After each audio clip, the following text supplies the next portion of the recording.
Mbak Puan Maharani, salah satu ketua DPP PDIP, berkunjung ke Gerindra. Beliau bertemu Ketua Umum Partai Prabowo Subianto. Apakah ini menandakan bakal muncul pasangan capres-cawapres dari mereka? Dari PDIP dan Gerindra. Kira-kira apakah bakal menjadi pasangan Puan Maharani Prabowo? Bagaimanakah peluang mereka tahun 2024 mendatang? Ikuti opini Den B.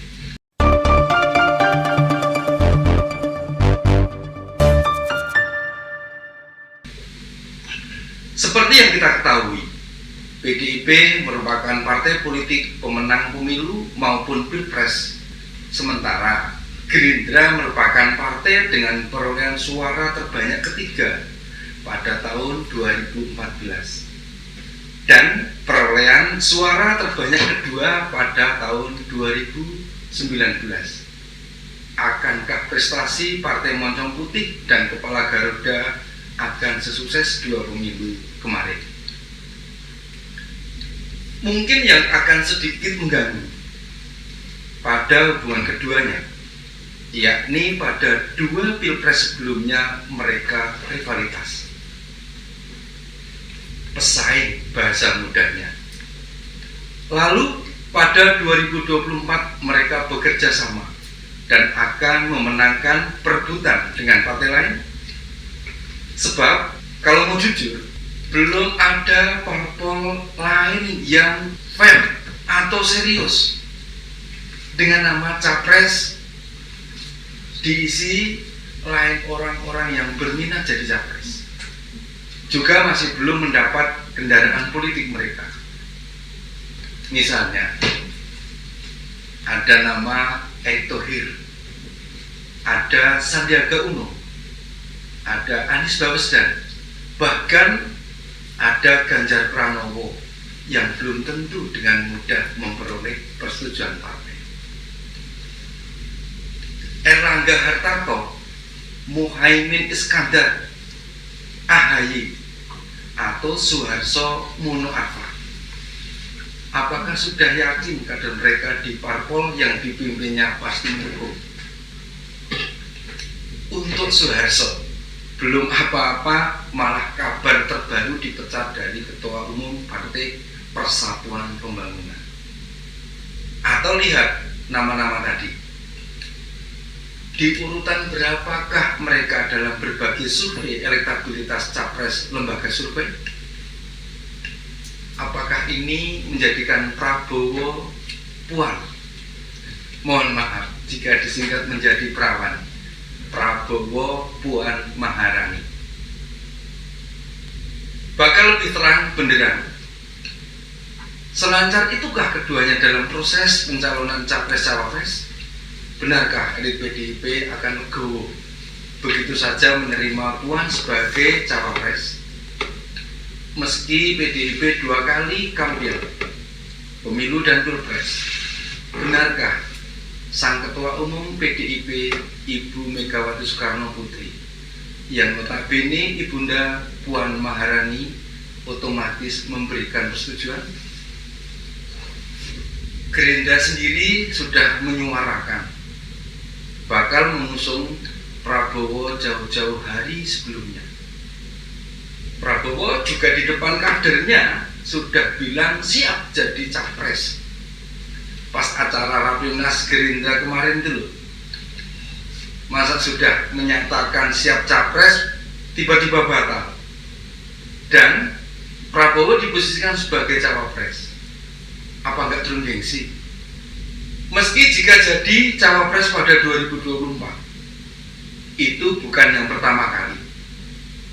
Prabowo pernah menjadi cawapres Megawati pada Pilpres 2009. Kalau ingat tahun 2009, jadi teringat perjanjian Batu Tulis. Dulu, konon kedua parpol ini memiliki kesepakatan bersama. Pada Pilpres 2009, Prabowo menjadi cawapresnya Ibu Megawati. Dan 2014 PDIP bakal mendukung Prabowo sebagai capres. Sayangnya 2014 muncullah sosok Jokowi. Akibatnya perjanjian batu tulis menjadi berantakan. Mereka kecewa karena Jokowi dianggap bukan apa-apa, bukan siapa-siapa.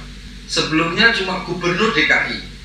Prabowo yang merasa mengusung Jokowi sebagai gubernur DKI merasa tidak terima.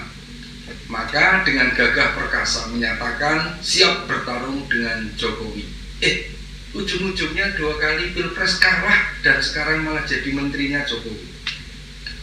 Kembali soal menimang-nimang koalisi PDIP Gerindra. Jika benar akan ada pasangan perawan Prabowo Puan Maharani, lalu bagaimana dengan pernyataan Mbak Puan bahwa akan ada lagi capres perempuan? Ingat enggak? Itu disampaikan Mbak Puan yang juga ketua DPR saat bertemu Sri Kandi PDIP di Lampung. Udah lihat videonya kan? Kan jadi real kitanya. Kira-kira Mbak Puan sempat berpikir enggak ya, kalau gabung dengan Gerindra dan mereka maunya capres, lalu siapa yang disebut capres perempuan? Atau jangan-jangan Mbak Puan dibisikin parpol lain yang sudah pasti mencalonkan capres perempuan. Lantas siapa perempuan yang siap dicapreskan? Siapa pula parpol yang siap mengusungnya? Saya percaya banyak perempuan Indonesia layak sebagai capres. Ada Bu Siti Nurbaya, Menteri Lingkungan Hidup. Ada Bu Retno Marsudi, Menteri Luar Negeri. Ada Bu Sri Mulyani, Menteri Keuangan. Atau Bu Tri Risma Maharini, Menteri Sosial yang dari PDIP itu. Parpol mana yang mau mencalonkan mereka? Itu masalahnya. Atau jangan-jangan Mbak Puan dapat bocoran bahwa PKS bakal mencalonkan Nino Warisman. Wah, bakal menarik sekali nih. Misalnya terwujud. Ingat kan, Nino Warisman itu yang mantan pengurus DPP Partai Umat. Wah, kalau Ustazah Nino maju, Om Ben siap milih meski tidak siap kampanye untuk dia. Gerindra juga punya beban tidak ringan kalau menerima PDIP untuk bekerja sama. Lantas bagaimana nasib PKB? Wong keduanya sudah bertemu dan bersepakat koalisi sebelumnya. Kalau koalisi tanpa mendapat kursi capres atau cawapres, masa Caimin masih mau?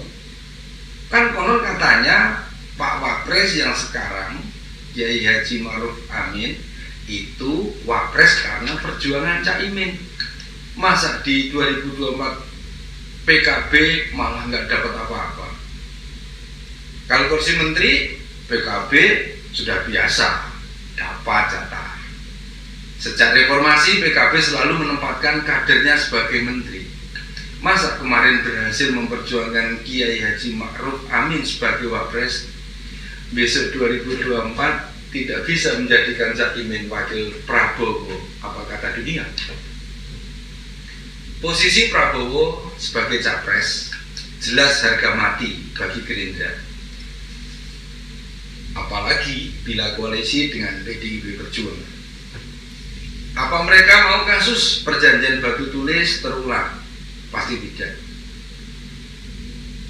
Tapi sebagai partai pemenang pemilu dan pilpres 2 kali berturut-turut, relakah jajaran DPP PDIP hanya mendapat posisi cawapres? Lalu apa artinya menang tahun 2014 dan 2019? Apakah PDIP sekarang krisis kader? Tidak adakah kader yang layak untuk dijadikan capres? Atau jika tidak berkoalisi dengan Gerindra dan maju sendiri pun, maka tidak ada parpol lain yang mendukungnya?